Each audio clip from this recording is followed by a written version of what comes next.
She threw her newborn twin daughters onto the bed and said coldly, "I don't care if they live or die." Then she walked away without looking back once. 18 years later, that very same woman returned, head bowed, begging for a job washing dishes. But she had no idea the owners of the restaurant now were the very children she once abandoned. And when the truth came out, everything froze. No one could speak. And you won't believe what happened next. The little girls cried loudly as their mother threw them onto the bed and began packing her clothes into a bag. Her face was tight with anger, as if she were ready to fight the whole world. Mr. Peter, her husband, said gently, "The babies are crying. They need their mother." But Linda answered in a cold, sharp voice, "They are no longer my concern. I'm leaving you." She continued stuffing her clothes into the bag without looking at him. "Please don't go," Peter begged. "If not for me, then stay for the sake of these innocent children God gave us." Linda turned to him and snapped, "I didn't marry you to suffer. Since you can't give me the life I want, I'm done. Don't come looking for me. As for the babies, do whatever you want with them. I don't care." She paused, twisted her lips bitterly, and added, "To be honest, I don't even care if they live or die." With that, she zipped up her bag and stormed out of the house, slamming the door hard behind her. Everything had once been peaceful between Peter and his wife, but things changed the day he lost his job. Since then, Linda had been threatening to leave. She complained about everything: the small room they moved into, the plain food they had to eat. Peter kept begging her not to leave, not just because he loved her, but for the sake of their little daughters, Mary and Naomi, who were just 3 months old. But Linda never listened. Mr. Peter carried the babies in his arms and gently cuddled them. Though they kept crying, he rocked them back and forth until they slowly calmed down. As he looked at their innocent faces, his heart grew heavy, but his voice was firm. "I may not have money to give you the best life," he whispered, "but I promise I will be the best father in the whole world to you." He kept rocking them softly, and not long after, the twin girls drifted off to sleep. The next morning came with hunger and worry. Mr. Peter woke up with no food, no money, and 2 crying babies, Mary and Naomi, needing to be fed. There was no time to feel sorry for himself. He had to move. He had to provide. Since he no longer had a company job, he went out and hired a wheelbarrow. Then he strapped the babies to his chest and headed to the market to look for work. He began pushing heavy bags for people. Many stared. Some looked at him with pity, while others smiled and placed small coins in his hands for the babies. One elderly woman, with deep concern etched on her face, stopped him and said softly, "You're doing a great job." Then she pressed 500 naira into his palm. "This is for the babies." Mr. Peter bowed his head slightly and thanked her, then continued his work. But not everyone was kind. One loudmouth lady hissed and shouted, "Enjoyment master. When you were busy enjoying in bed, you didn't think of responsibility. Now suffer alone." Mr. Peter heard her loud and clear. Her words stung, but he said nothing. He didn't care what anyone thought. The only thing that mattered to him was that his little girls would be okay. After a long day of hard work, Mr. Peter returned home. Even though he had spent the whole day pushing heavy loads while caring for his babies, he felt happy. He had made enough money to take care of his girls. That evening, he went to a nearby pharmacy and spoke to the pharmacist. He explained his situation and asked for help with things he needed to feed his babies. The kind pharmacist made a list for him that included powdered milk for infants and some basic medicine for baby care. Mr. Peter paid for everything and returned home feeling grateful. Day after day, he continued to work with the twins tied to his chest. He had no one else to help. His mother had passed away, and he had no sisters. It was exhausting, but he never complained. In fact, he felt joy in his heart, knowing that he was able to care for his daughters. At first, he didn't believe he could do it, but now he was managing, and the babies were doing fine. One Monday morning, as he stepped out with his wheelbarrow, a familiar voice called out to him. It was Mama Caroline, an elderly neighbor. She walked up and said, "Let me take the babies today. I'll watch over them until you return." Mr. Peter hesitated, but she added gently, "I want to help you. Besides, the sun is too hot for these little ones. Don't worry, I will take good care of them." After thinking for a moment, Mr. Peter handed the babies to her and left for work. Though he was relieved of the stress of carrying the babies around all day, his heart was still restless. Those girls were his whole world. Since their mother left, he had formed an unbreakable bond with them. He would give his life to protect them. Mama Caro, as everyone called her, was poor but kind-hearted. She took care of the babies with love.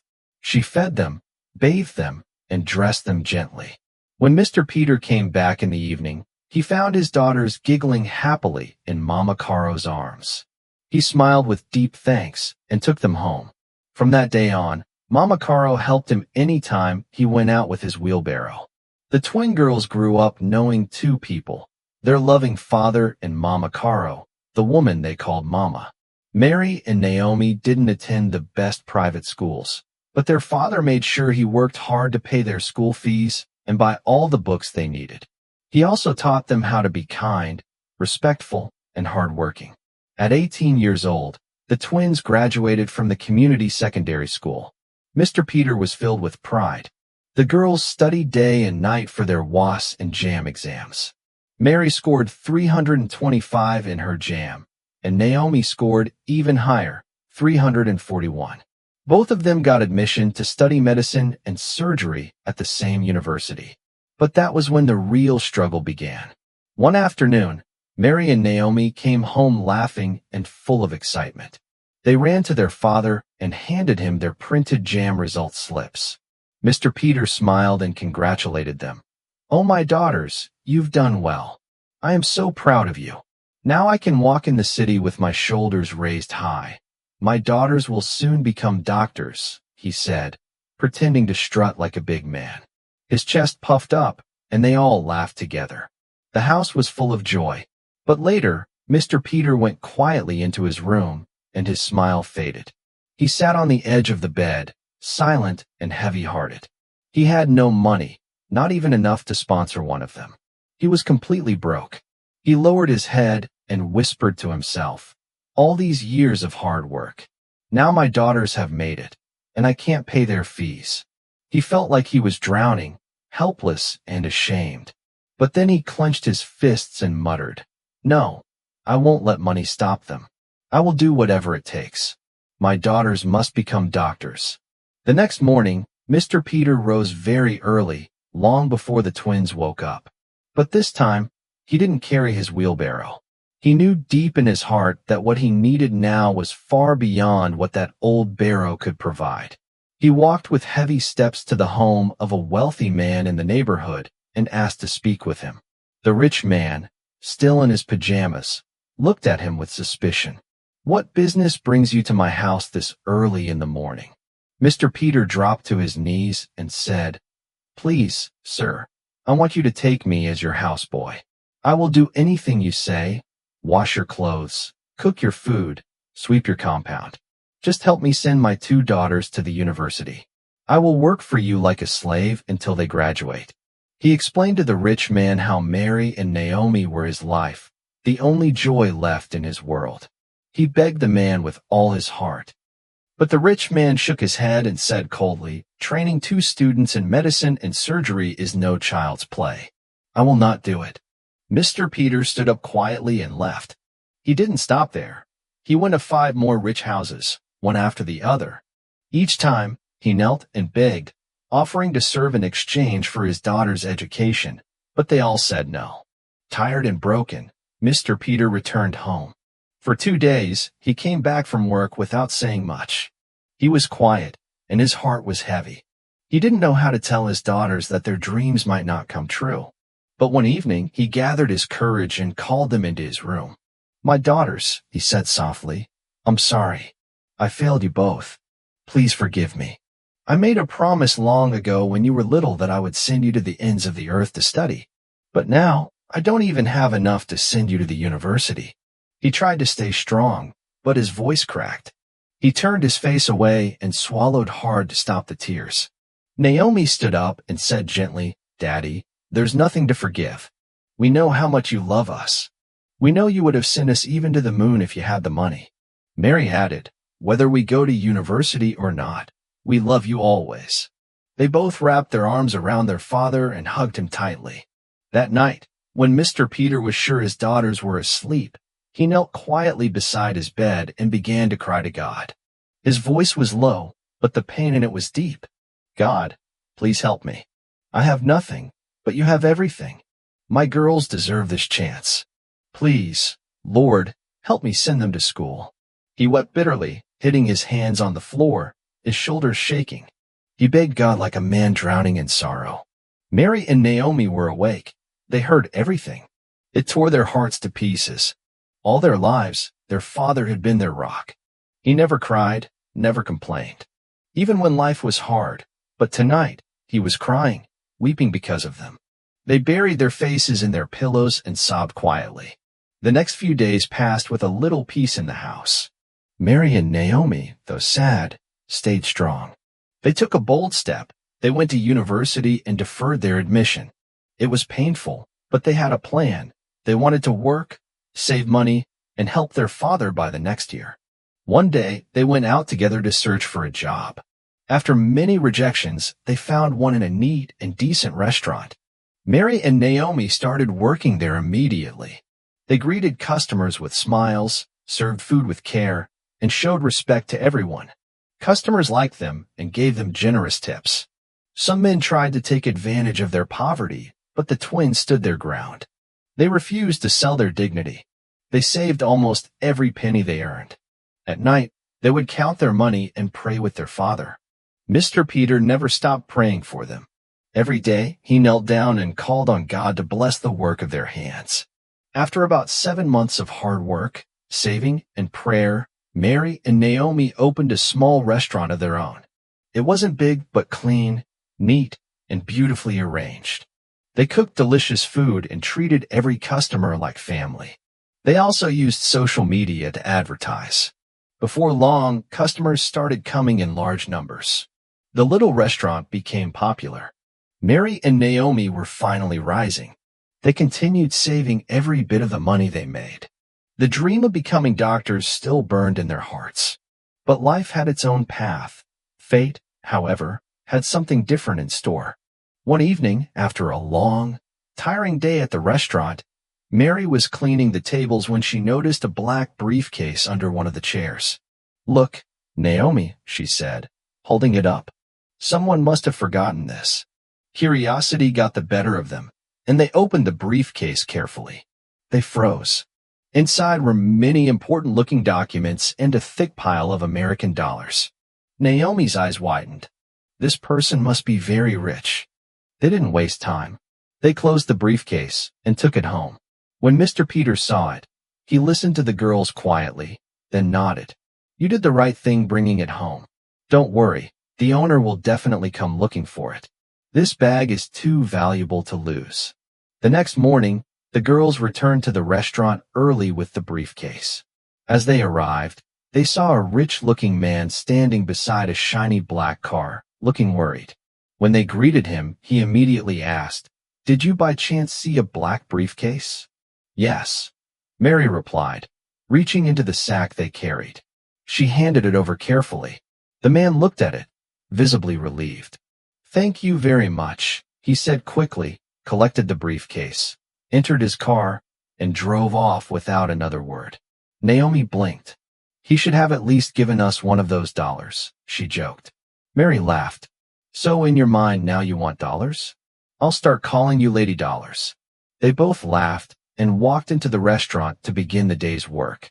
They were still the only 2 workers in the place. It hadn't grown enough to hire more hands, but they remained hopeful. Every day was a step forward. Around midday, as the sun blazed down on the bustling streets, the same man who had taken the briefcase earlier returned. He drove up in the same shiny car, but this time he wasn't in a rush. He stopped and smiled at Mary and Naomi. "I'm Prince Tony," he introduced himself, stepping out of the car. For your honesty and faithfulness, I want to reward you." Mary and Naomi exchanged hopeful glances, wondering if this would finally be the moment they received a little extra money. But to their surprise, Prince Tony didn't hand them any money. Instead, he took them to a large, impressive building. "This is for you," he said. "The documents in the briefcase were more valuable than the money. You saved my family by preserving that bag. Now I want you to have this building for your restaurant. It's all yours." Mary and Naomi stood there shocked. They couldn't believe it. They had worked so hard, and now it seemed like a dream come true. Grateful tears welled up in their eyes as they thanked him over and over again with hearts full of joy. They quickly took a taxi and made their way to find their father. They spotted him at the market, standing by his wheelbarrow, drinking a refreshing glass of canoe. Without a word, they ran to him, throwing their arms around him. People in the market stared, amazed at the sight of these two beautiful young women embracing the poor man. Mr. Peter laughed, shaking his head in disbelief. "Sit," he said with a warm smile. "Let me buy you some canoe." They sat down with him, sipping the cool drink, their excitement bubbling over. Finally, Naomi spoke. "We have a surprise for you, Daddy." "What is it?" Mr. Peter asked, his curiosity piqued. He smiled, wondering what his daughters had in store.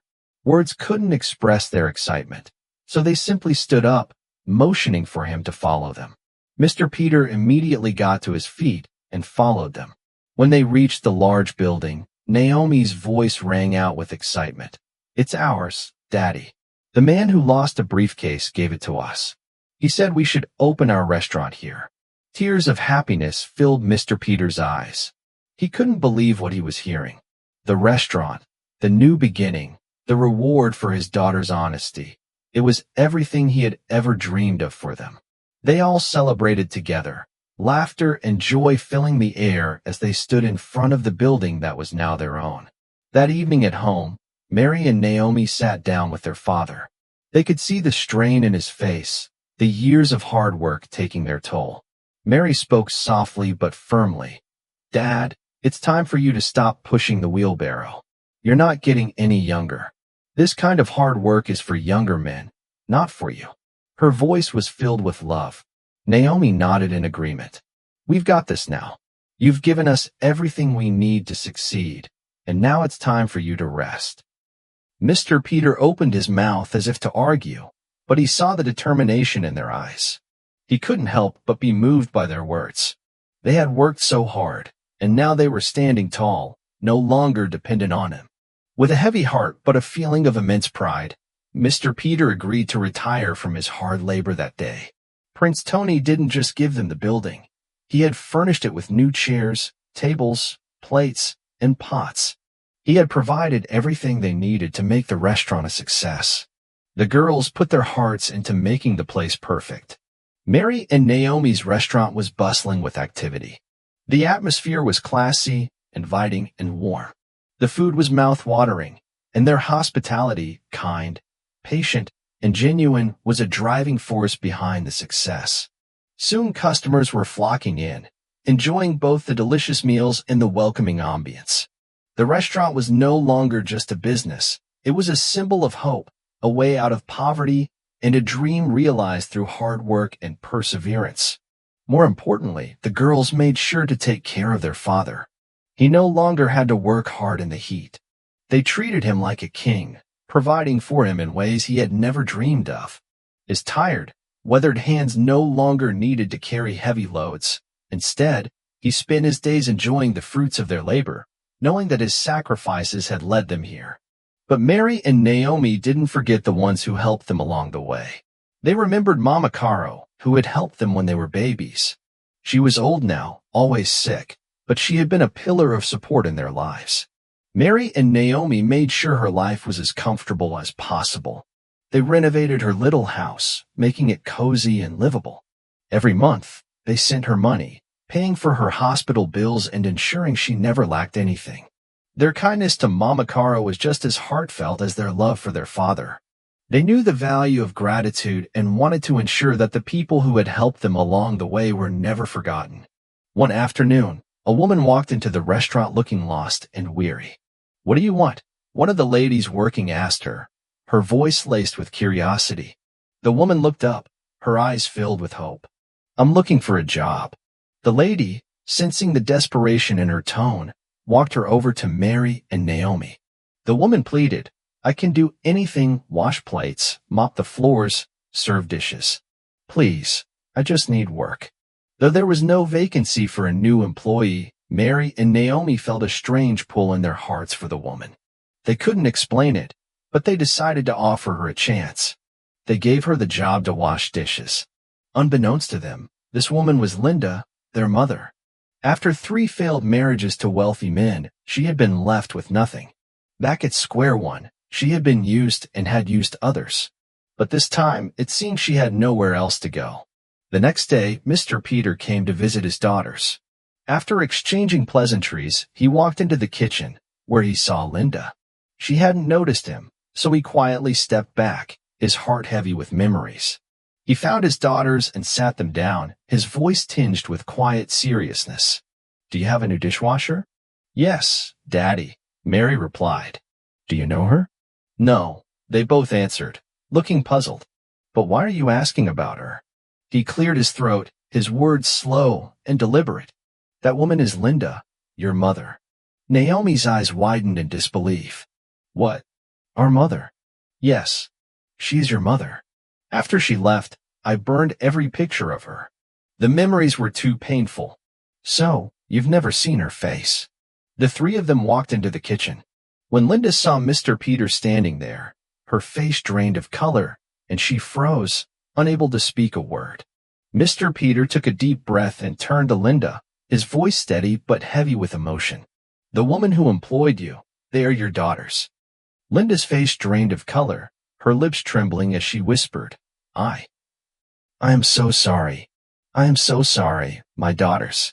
The words came in soft sobs, barely audible, as she bowed her head in regret. Mary's face hardened, a storm of emotion brewing in her eyes. "You have to leave," she said firmly. She picked up a handful of cash from the counter and handed it to Linda. "This is more than you have worked for. Go somewhere. I don't know you, and you are not my mother. My mother is Mama Caro, not the stranger." Her voice broke at the last sentence, but the anger still burned in her heart. Naomi, who had been quietly watching the scene unfold, wrapped her arms around her sister, holding her tightly. "I know you're hurting, Mary, and so am I," she said softly, her voice filled with compassion. "But please don't send her away. Not now. She needs our help." Mary's face twisted with grief, her tears starting to flow freely. "I don't want to help," she whispered. Then, pointing at Linda, she cried out, "This woman left us. She went her way while we were left to fend for ourselves. She left us with our father to suffer and die." The pain in her voice was raw, the truth finally spilling from her heart. Her sobs echoed through the room, deep and painful. The tears seemed endless. But slowly, as the emotion poured out, she began to calm. The weight of the grief lightened, even if just for a moment. Linda, trembling, reached out to them. Her voice filled with remorse. "I am sorry, my daughters. Please forgive me. I was young, foolish, and selfish. Please forgive me." That evening, Mr. Peter sat down with his daughters, his face etched with quiet sadness. The conversation that followed was a hard one. The air was thick with tension, but in the end, their hearts softened. They forgave Linda, though it was not an easy decision. The next day, Mary and Naomi decided to give Linda a new role in the restaurant. They couldn't bear the thought of her still washing dishes. She would be the matron, overseeing the operations, a role that would allow her to show responsibility and respect.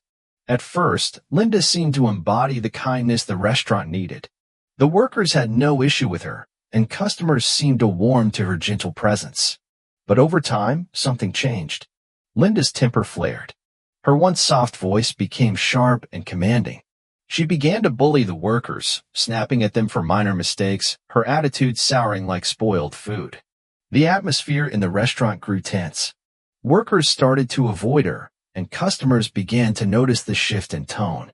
Slowly, like a slow leak in a boat, the restaurant's patronage began to dwindle. Mary and Naomi noticed a change but didn't know how to fix it. The business they had worked so hard for seemed to be slipping through their fingers. One evening, Mary and Naomi sat their mother down, their faces somber and full of concern. They had to talk to her about her behavior, hoping she might listen. But when they spoke, Linda's defiance was clear. "I am your mother," she snapped, her voice cold. "I brought you into this world. You can't tell me what to do." Mary, feeling the sting of her mother's words, tried to keep calm. "You are here to help us, but your attitude is destroying everything we work for." Linda's eyes narrowed, and she continued, "Where is your father, the one you always give money to?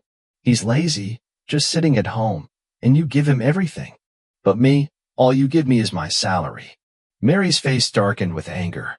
"I will have a problem with you if you ever speak badly about my father again," she said firmly. But Linda wasn't done. "You don't love me," she shot back, her voice dripping with bitterness. "You're just managing me here." The conversation quickly turned into a heated exchange, with neither side willing to back down. Finally, after the tense meeting, Mary and Naomi went to their father, exhausted and frustrated. Mr. Peter listened quietly before speaking, his voice heavy with experience. "She is still your mother, but if you allow her to continue in the restaurant, she'll destroy everything you've worked so hard to build." After much discussion, Mary and Naomi came to a decision. The next day, they told Linda that she would no longer work in the restaurant. Her reaction was swift and full of anger. "I know it's your stupid father who poisoned your minds against me," she yelled, her voice shaken with rage. The insult stung, but Mary and Naomi stood firm. They watched as their mother stormed off, her harsh words lingering in the air. Despite the pain of their mother's departure, the twins didn't leave her without support. They opened a small shop for her right in front of her house, allowing her to manage herself. It wasn't the ideal solution, but it was something. Mr. Peter, though hurt by everything that had happened, still longed for the days when things had been better. He wanted to forget the past and bring Linda back into their lives as his wife.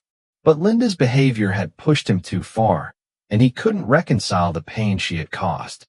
Meanwhile, the restaurant flourished. With Linda gone, the atmosphere improved and business boomed. Word spread about the warm, welcoming service and delicious food. Soon the restaurant was thriving like never before. Mary and Naomi expanded, opening new branches in cities all across Nigeria. Their hard work and dedication had paid off, and they were finally seeing the fruits of their labor. But it wasn't just the money they had earned, it was the peace they had found. Their father was content, no longer burdened by the toxic presence of their mother, and the restaurant was once again the heart of their success. Now that money was no longer a problem, they sat down and talked about their dream of becoming medical doctors. Naomi spoke first, her voice soft yet sure. "The fire is no longer inside of me. I love my business." She looked around the restaurant, watching the hustle of customers and staff, and felt a deep sense of pride. What had started as a dream to become doctors now seemed distant, almost irrelevant, compared to the joy and purpose they found in their work. Mary, nodding in agreement, smiled warmly. "This business is God's answer to our Father's prayers. I too don't want to be a doctor anymore. I love this business." Her eyes sparkled with excitement, not for a medical career, but for the thriving establishment they had built, a place where they could continue helping others, just in a different way. Together they shared a quiet moment, their hearts at peace with the path they had chosen. The ambition that once burned bright for medicine had been replaced by a passion for their business, and they knew they had found their true calling. As time passed, suitors began to appear for Mary and Naomi, and they were both ready to start a new chapter of their lives. The excitement of planning their weddings filled the air, and the twins decided to set the date for the same day, a day that would be shared with their new husbands. But there was concern about leaving their father alone. After some thought, the girls decided to address the matter. One afternoon, they sat down with their father, a little nervous but determined. Mary began with a gentle voice. "Father, We know you are happy that we have found husbands, but we are troubled that you are still alone. Not all women are like our mother, and we believe there are good women out there. Naomi picked up where her sister left off. Daddy, we have found you a nice woman. Mr. Peter's face softened as he looked at his daughters. Who is she? Naomi smiled, feeling sure of their decision. She works in one of our restaurants. She's been very kind to us, and we even turned to her for advice on some things. Her husband passed away, and she has 2 children. If you marry her, her kids will be like our younger siblings, and we'll make sure they get a good education. Mr. Peter was taken aback for a moment. He wasn't sure what to think, but after a long pause, he nodded slowly. I need time to think. After 2 days of reflection, he finally agreed. He met Madame Ruth, the woman they had spoken so highly of, and after talking with her, he saw that she was genuine and kind-hearted. He gave his consent to marry her, feeling at peace with his decision. The wedding was set to coincide with Mary and Naomi's. On that fateful day, the church was filled with love and joy as Mr. Peter, Mary, and Naomi all got married. Mama Caro, who had been a mother figure to them all, stood proudly as the chief mother of the day, symbolizing the love and unity of their family. It was a day of new beginnings, not just for the girls, but for their father too. Your participation in the channel is very important. Please leave your opinion in the comments. I hope you enjoyed today's video. If you did, please leave a like to help me out and don't forget to subscribe to the channel so you don't miss out on the next stories. Thanks for watching, and see you in the next video.